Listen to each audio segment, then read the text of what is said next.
В Нерюнгри произошла трагедия. Накануне случился пожар в 16-квартирном доме по улице Строителей. При разборе завалов после тушения пожара обнаружили тела 2 погибших. Подробности ЧП у Надежды Акимовой. На пульт единой диспетчерской службы в 16:22 поступил сигнал о возгорании. Пожарные прибыли в течение 5 минут после вызова. Квартиры первого этажа одного из подъездов дома уже горели открытым огнем. Многих из погорельцев в момент возгорания не было дома. Имущество не спасли, а вместо дома по прибытию обнаружили пепелище.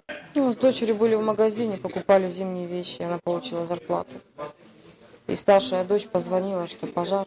Выскочила в одних тапочках с собакой. У нас все полностью сгорело.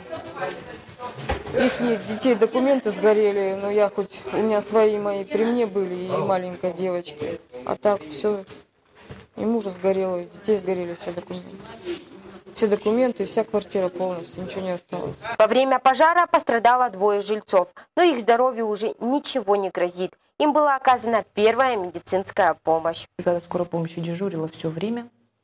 За медицинской помощью обратилось 2 амбулаторно. Они обслужены в травмпункте приемного покоя больничного комплекса. Отправлены домой, состояние удовлетворительное. Никто в экстренной помощи не нуждался.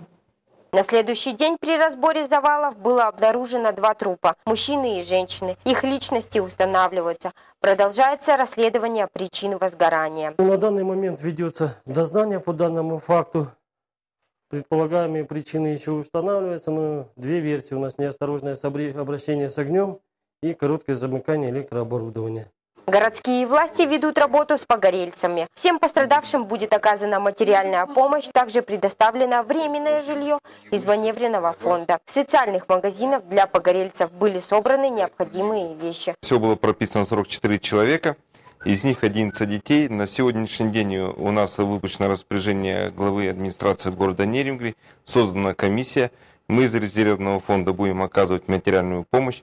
Также мы откроем специальный счет, куда любой желающий сможет перечислить деньги, которые будут направлены семьям пострадавших. Сгоревший дом в плане по переселению стоит в 2015 году путем выкупа квартир на вторичном рынке. Поэтому до июля 2015 года погорельцам придется ждать своей очереди. Надежда Акимова, Кирилл Федоров, НВК Саха-Нерюнгри.